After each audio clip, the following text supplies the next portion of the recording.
Shalom, selamat pagi Bapak Ibu, Saudara-saudari yang saya kasih dalam Tuhan Yesus Kristus. Kita mengucap syukur kembali kepada Tuhan. Haleluya. Yang di tempat ini juga mengucap syukur. Haleluya. Keadaan apapun yang kita alami dalam hidup ini, Tuhan tidak pernah tinggalkan kita. Ya, janji Tuhanlah yang menguatkan hatiku dan hatimu, saudara-saudaraku. Dan apapun yang sedang kita hadapi hari-hari ini, biarlah kita tetap selalu percaya bahwa di balik apapun persoalan dan masalah yang kita hadapi, ada selalu tangan Tuhan yang memegang erat kehidupan kita. Amin. Hari ini, hari Minggu tanggal 15 Oktober tahun 2023. Saya ajak Bapak Ibu untuk melihat satu kebenaran firman Tuhan di dalam kitab Efesus pasal yang pertama.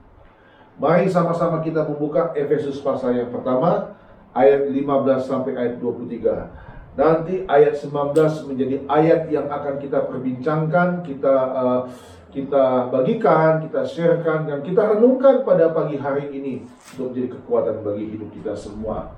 Bapak Ibu, bersama-sama kita membuka Alkitab kita. Saya mengajak kita untuk membaca Efesus pasal 1 mulai ayat 15. Doa untuk pengertian tentang kemuliaan Kristus. Karena itu, setelah aku mendengar tentang imanmu dalam Tuhan Yesus dan tentang kasihmu terhadap semua orang kudus, aku pun tidak berhenti mengucap syukur karena kamu.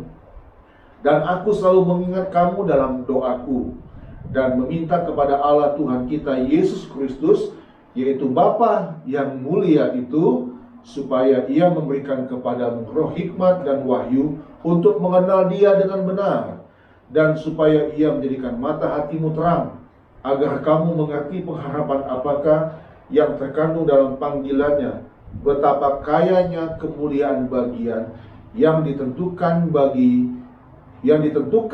bagi orang-orang kudus, dan betapa hebat kuasanya bagi kita yang percaya, sesuai dengan kekuatan kuasanya yang dikerjakannya di dalam Kristus, dengan membangkitkan Dia dari antara orang mati dan mendudukkan Dia di sebelah kanannya di sorga, jauh lebih tinggi dari segala pemerintah dan penguasa dan kekuasaan dan kerajaan dan tiap-tiap nama yang dapat disebut, bukan hanya di dunia ini saja, melainkan juga di dunia yang akan datang. Dan segala sesuatu telah diletakkannya di bawah kaki Kristus, dan Dia telah diberikannya kepada jemaat sebagai kepala dari segala yang ada. Jemaat yang ada tubuhnya, yaitu kepenuhan Dia yang memenuhi semua dan segala sesuatu. Katakan amin. Saudara-saudaraku, ayat 19 saya akan baca lagi bagi kita semua.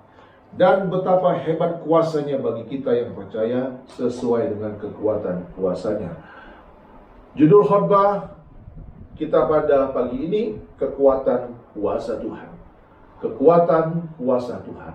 Bapak Ibu, kalau membaca ayat firman Tuhan ini, tentu kita ingat berapa tahun yang lalu Gereja Pantekosta di Indonesia, Gereja GPDI, gereja kita punya tema besar, ya.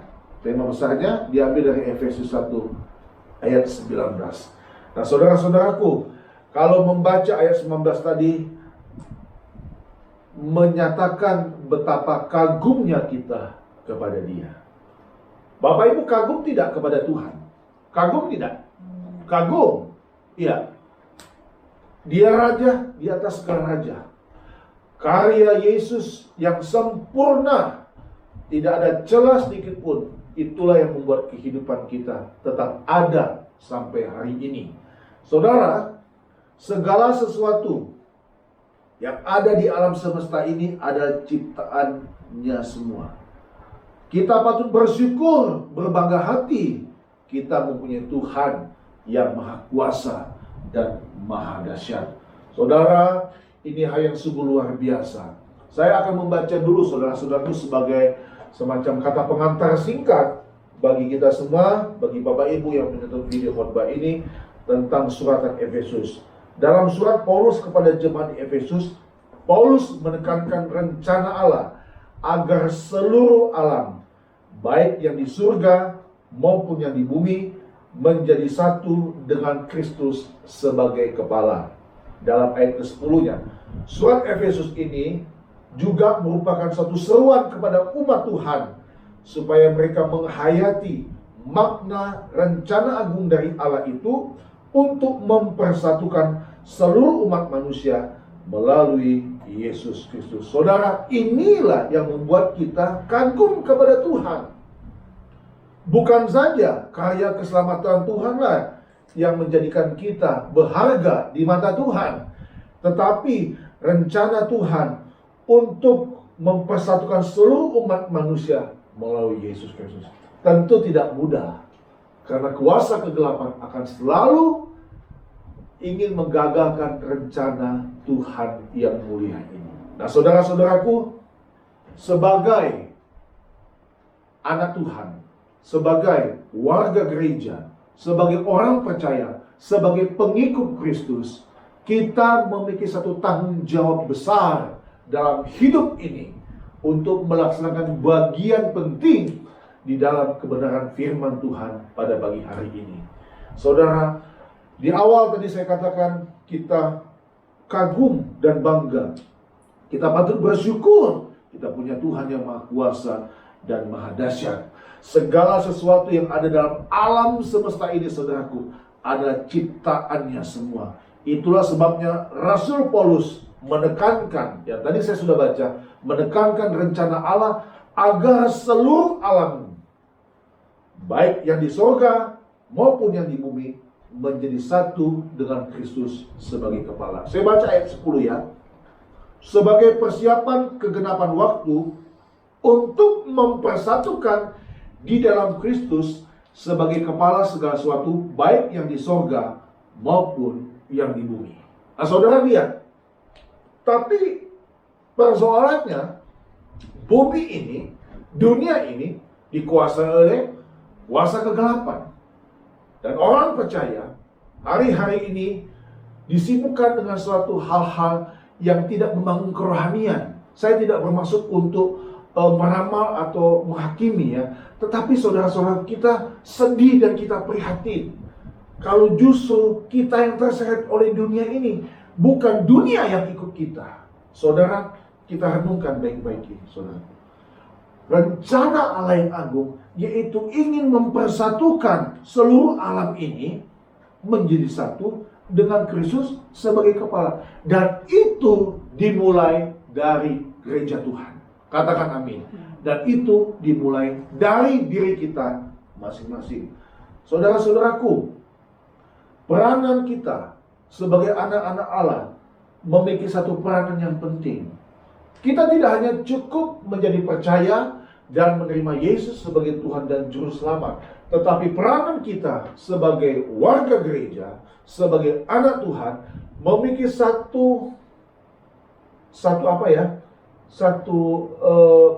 kepentingan di sini, satu hal yang sangat penting di sini, bahwa bagaimana ini bisa terjadi itu tentu dimulai dari kita. Saudara-saudaraku, peranan kita, sekali lagi saya mau katakan, peranan kita sebagai anak-anak Allah sangat penting. Nah, untuk memaknai ayat 19 tadi, saudara-saudaraku, betapa hebat kuasanya bagi kita yang percaya, maka tentu dimulai dari pribadi kita masing-masing dalam menghayati iman yang benar kepada Kristus. Saudara, saya tertarik dengan kalimat ini, saudara, dalam ayat yang ke-15. Karena itu, setelah aku mendengar tentang imanmu dalam Tuhan Yesus dan tentang kasihmu terhadap semua orang kudus, aku pun tidak berhenti mengucap syukur karena kamu. Saudara perhatikan, Paulus di dalam pelayanan yang dipercayakan Bapa kepada dia, selalu kita menemukan kalimat Paulus selalu mengucap syukur. Ya, Paulus selalu mengucap syukur. Sudahkah kita hari ini mengucap syukur kepada Tuhan? Jangan-jangan kita lupa, saudara-saudaraku, bahwa hidup yang kita terima pada hari ini semata-mata hanya karena anugerah Tuhan. Amin. Orang yang mengucap syukur tanda bahwa orang itu sadar diri, sadar keadaan dia, sadar posisi dia, bahwa dia hidupnya hanya karena kebaikan Tuhan, hanya oleh karena kekuatan kuasa Tuhan. Nah, saudara-saudaraku, pagi hari ini 3 hal saya bagikan kepada kita semua untuk memaknai betapa hebat kuasanya bagi kita yang percaya. Jadi kekaguman kita bukan hanya kekaguman yang hanya sekedar kamuflase, saudara. Kekaguman yang pura-pura. Ya, tapi kita tidak mau menghayati apa arti kekaguman kita kepada Tuhan. Kita berpikir kalau tubuh kita sudah sehat, kalau keadaan jasmani kita sudah cukup, kita sudah diberkati secara materi, secara jasmani, itulah kekaguman kita. Tidak, saudara-saudaraku. Sebelum saya masuk pada 3 hal ini, saya ajak untuk kita membaca, atau saya ajak kita untuk melihat ayat ketiga. Perhatikan ini Bapak Ibu. Terpujilah Allah dan Bapa Tuhan kita, Yesus Kristus, yang dalam Kristus telah mengaruniakan kepada kita, apa saudaraku? Segala berkat rohani di dalam sorga. Sebab di dalam Dia, di dalam Yesus, Allah telah memilih kita sebelum dunia dijadikan, supaya apa saudaraku? Kita kudus dan tak bercacat di hadapannya. Saudara bayangkan, ini yang saya mau katakan kepada saudara sebelum kita masuk pada 3 hal penting pagi ini. Bayangkan saudara-saudaraku, Dia sudah memilih kita sebelum dunia dijadikan. Waduh, saya tidak mengerti dan saya tidak bisa menjangkau pikiran Tuhan, dan benar-benar tidak bisa menjangkau pikiran Tuhan. Ini kegaguman yang sangat luar biasa, saudara-saudaraku. Satu hal yang penuh dengan sukacita. Saudara, tadi sebelum ibadah, saya berlutut bersama Ibu Gembala dan saudara-saudara semua yang lain. Tentu kan di tempat ini, kita saat teduh dulu, ya kan? Saya menangis, saudara-saudaraku. Betapa saya menyadari bahwa hidupku hanya hidup karena kebaikan Tuhan. Saudara, berkat rohani dikaruniakan kepada kita karena Tuhan mengasihi kita. Pagi tadi dalam beston kami, doa pagi kami membaca dalam Injil Lukas, saudara-saudara, pasal yang ke-12 kalau tidak salah Ibu Gembala ya. Bagaimana Tuhan mengingatkan kita di sana, saya ingat, untuk kita tidak khawatir dengan kehidupan yang kita jalani. Maaf saudara. Untuk kita tidak khawatir dengan kehidupan yang kita jalani. Tapi kita harus punya rasa takut, rasa respect, dan rasa hormat kepada Tuhan. Minggu lalu saya sudah sampaikan, Yosua dan seisi keluarganya memutuskan untuk beribadah kepada Allah Israel. Dan kita juga mengambil sikap untuk beribadah kepada Allah yang hidup, Allah yang benar, Allah yang telah memilih kita sebelum dunia dijadikan. Haleluya, saudara-saudaraku. Jadi kehadiran Bapak Ibu semua di tempat ini bentuk ekspresimu, cinta kasihmu, hormatmu kepada Dia yang sudah mengaruniakan segala berkat rohani dari surga. Amin. Jadi hari ini yang datang dengan kekhawatiran, pulang tidak ada lagi rasa khawatir. Amin. Yang datang dengan kecemasan, ketakutan, pulang tidak ada rasa cemas. Saudara, bacalah Alkitab. Renungkanlah isi firman Tuhan. Apa kata-kata Tuhan? Apa mujizat yang sudah Tuhan buat ribuan tahun yang lalu, saudara-saudaraku. Dan mujizat itu tetap terjadi sampai hari ini, saudara-saudaraku. Kita hidup saja sudah mujizat, saudara-saudaraku. Saudara perhatikan, perang berkecamuk. Dunia sudah dalam keadaan genting. Saya tidak menakut-nakuti Bapak Ibu. Saya tidak menakut-nakuti. Ya, tahun ini Indonesia bisa dikatakan mengalami super El Nino. Ya, situasi di mana suhu itu sangat panas sekali, saudara-saudara ya. Bahkan masuk ke dalam ruangan yang sudah ber-AC pun kita tetap terasa masih rasa panas. Ya, saudara, ada warning kecil, ada sinyal-sinyal yang diberikan Tuhan bahwa hidup ini memang hidup yang penuh dengan segala tantangan. Hidup ini penuh dengan segala godaan dan ujian dan banyak tantangan lain. Kita tidak bisa bersandar dan berharap kepada dunia ini. Haleluya, saudara-saudaraku. Nah, kembali pagi hari ini 3 hal saya bagikan kepada kita semua untuk memaknai dan memahami betapa hebat kuasanya bagi kita yang percaya. Maka tadi saya bilang catatannya adalah dimulai dari pribadi masing-masing kita dalam menghayati iman yang benar kepada Kristus. Garis bawahi kata iman yang benar kepada Kristus. Saudara, sebelum masuk ayat 19 tadi, saya baca lebih dulu ayat 17. Dan meminta kepada Allah Tuhan kita Yesus Kristus, yaitu Bapa yang mulia itu, supaya Ia memberikan kepadamu roh hikmat dan wahyu untuk mengenal Dia dengan benar. Jadi mengenal Tuhan bukan mengenalnya pada hari Minggu saja. Bukan mengenal Tuhan karena Dia membuat mujizat. Bukan mengenal Tuhan karena Dia mengenyangkan perut saya. Tapi kita lihat, kita mengenal Tuhan yang telah memilih kita sebelum dunia dijadikan. Katakan amin. Nah, saudara, 3 hal saya bagikan. Ya. Yang pertama, Bapak Ibu, dalam ayat 7 dan ayat 8. Saya baca untuk kita semua. Yang pertama, renungan kita bagi hari ini. Kita lihat ayat 7 dan 8. Sebab di dalam Dia dan oleh darahnya kita beroleh penebusan. Yaitu apa, saudaraku? Pengampunan dosa menurut kekayaan kasih karunia-Nya yang dilimpahkannya kepada kita dalam segala hikmat dan pengertian.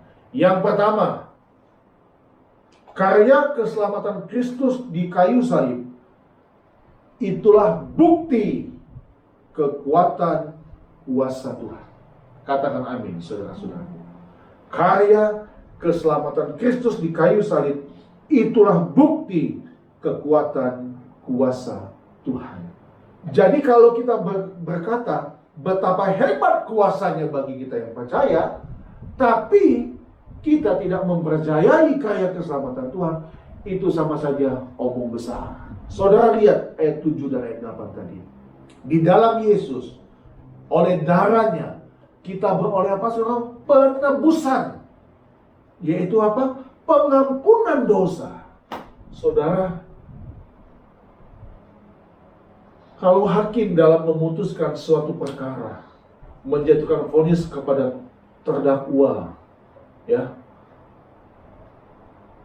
sekian tahun kena hukuman pasal sekian dalam satu kasus, masuk penjara.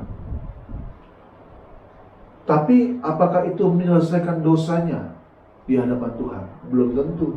Kalau si pelaku kejahatan ini tidak meminta ampun kepada Tuhan. Kalau Yesus, saudara-saudaraku, sebelum kita meminta ampun kepada Tuhan, Yesus sudah memberikan pengampunan. Haleluya, Bapak Ibu.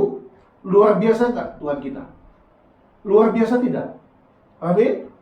Sebelum kita meminta ampun kepada Tuhan, Tuhan sudah memberikan pengampunan kepada kita. Luar biasa Tuhan. Banyak di Alkitab kisah-kisah tentang pengampunan.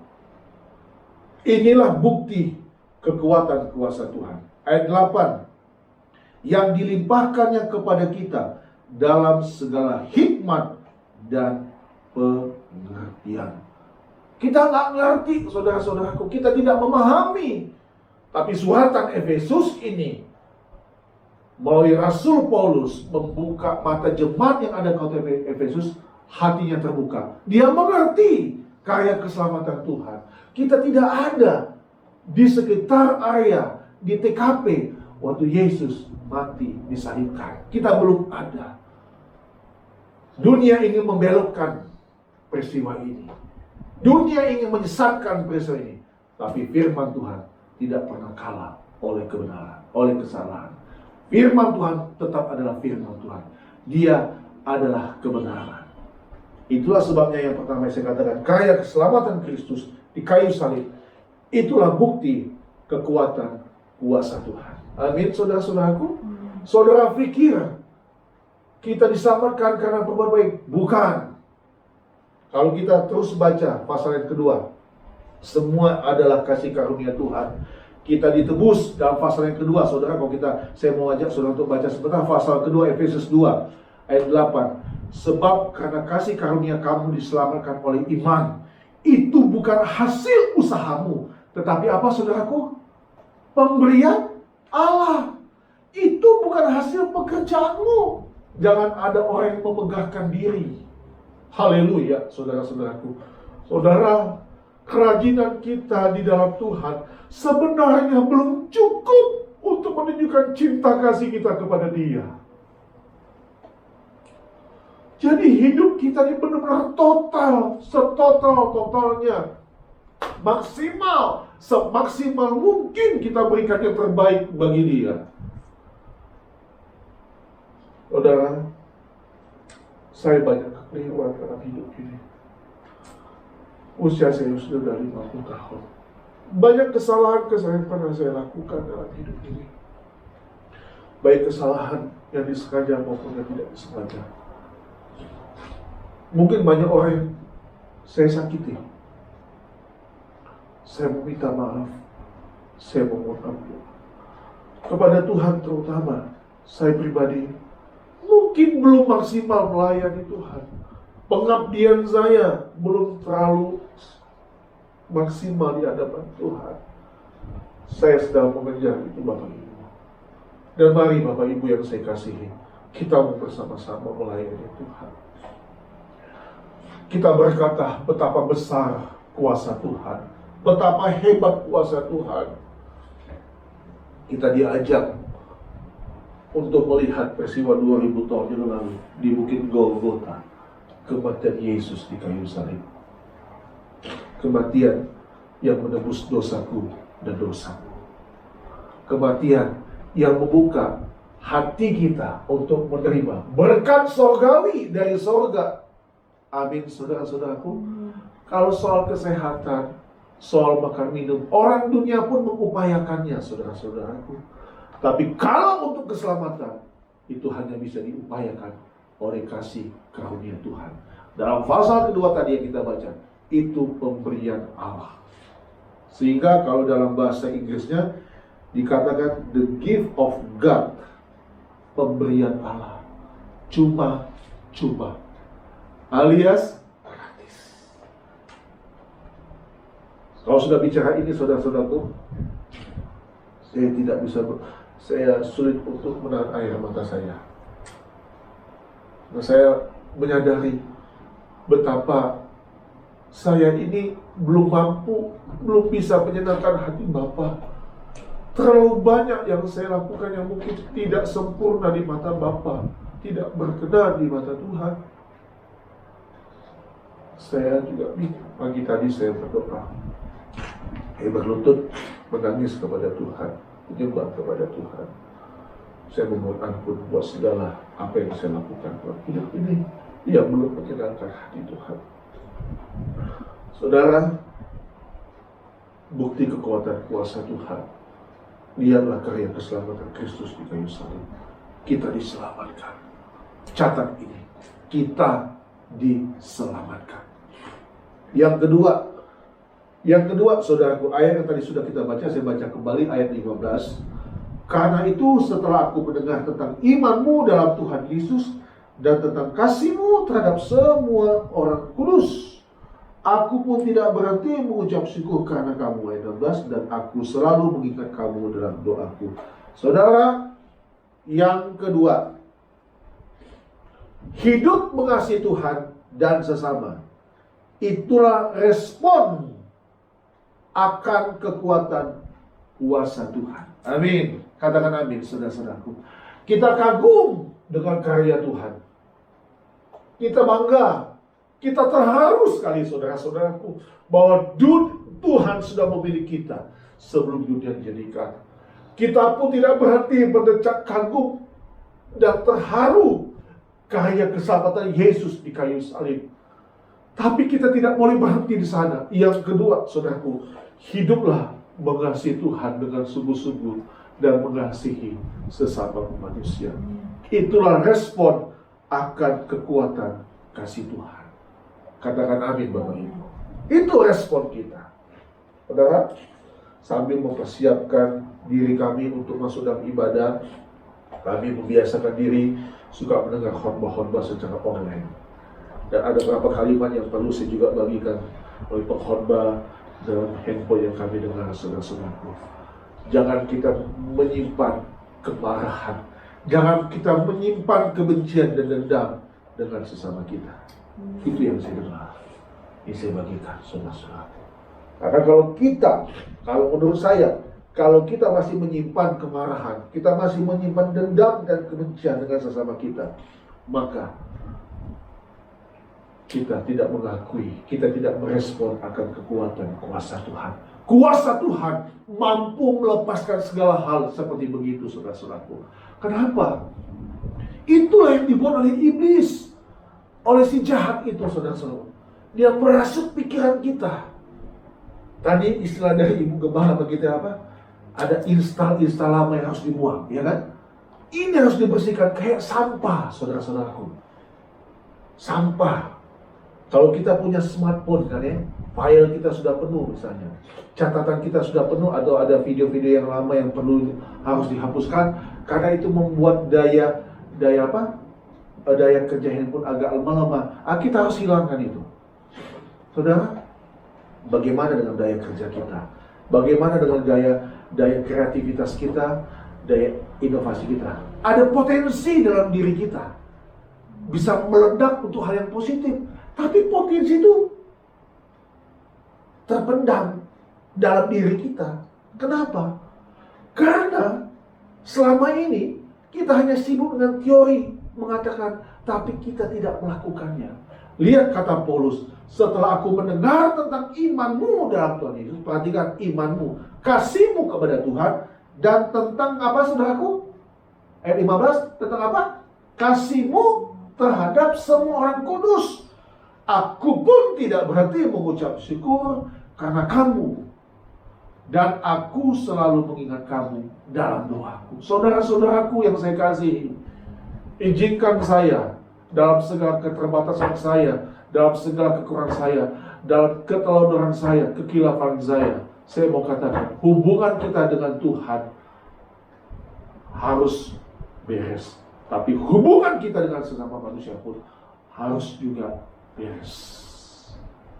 Kita tidak bisa bertindak apa-apa kalau ada orang yang tidak suka sama kita. Kita hanya bisa berdoa. Tetapi dalam diri kita, kita yang menentukan. Ini yang saya dengar pagi tadi. Kita harus mengasihi semua orang.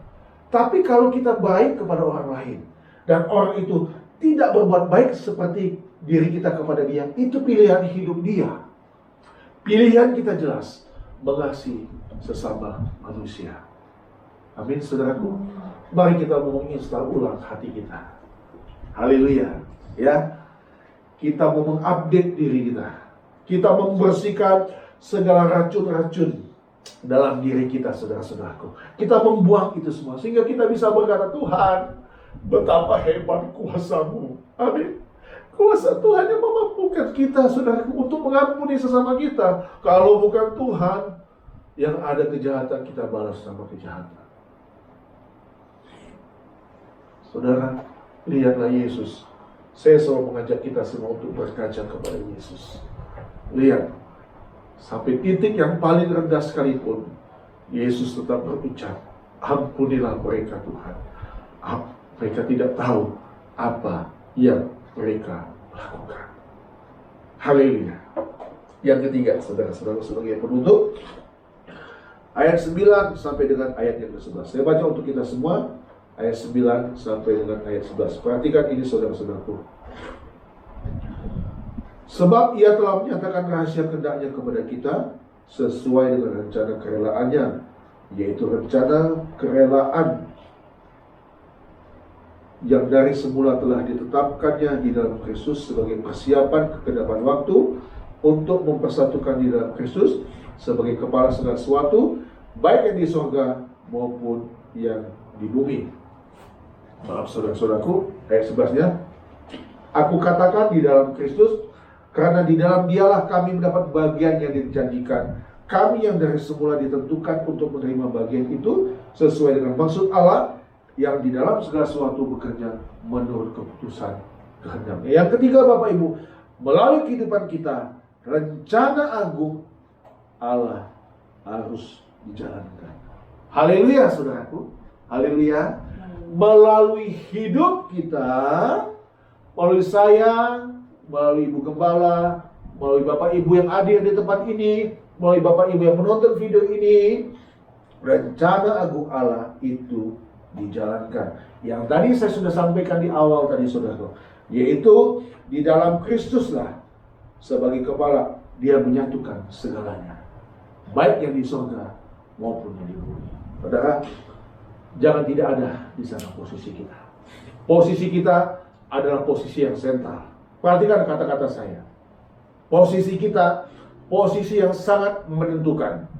Jadi saudara-saudaraku, dengan bahasa yang agak ekstrim ya, hidup mati seseorang itu tergantung kita. Iya saudaraku, bagaimana kasih kita, doa kita. Jadi hari ini buka hatimu, lihat di sekelilingmu saudaraku. Kalau boleh saya mau katakan, doakan jiwa-jiwa ini saudara-saudaraku.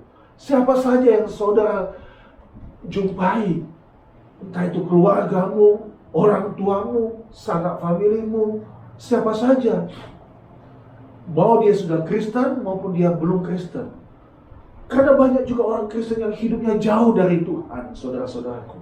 Saudara lihat, di dalam Kristus sebagai kepala menyatukan segala yang di surga dan yang di bumi.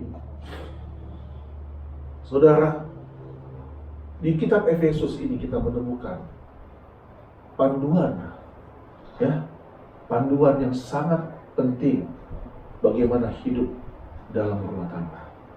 Kalau saya boleh membuka sebentar ya untuk membacakan ini, waktu saya persiapkan khotbah ini, saya baca ini. Pasal 5 ayat 22, hai istri, tunduklah kepada suamimu seperti kepada Tuhan.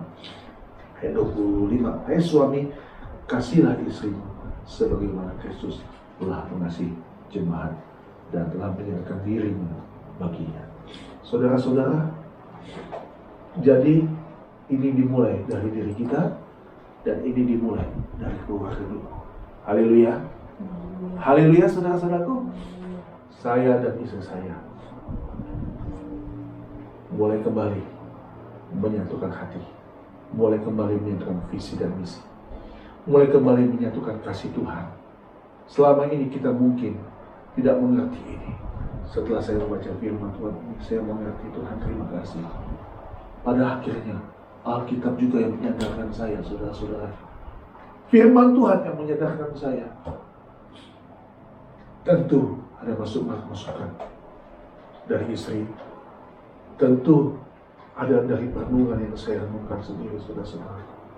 Dan itulah sebabnya bagi ini, dalam anugerah Tuhan, kalau kita benar-benar menghayati, memahami akan betapa hebat kuasanya bagi kita yang percaya sesuai dengan kekuatan kuasanya, maka kita akan melihat karya keselamatan Kristus di kayu salib itu sebagai bukti kekuatan kuasa Tuhan, dan hidup kita mengasihi Tuhan dan sesama kita.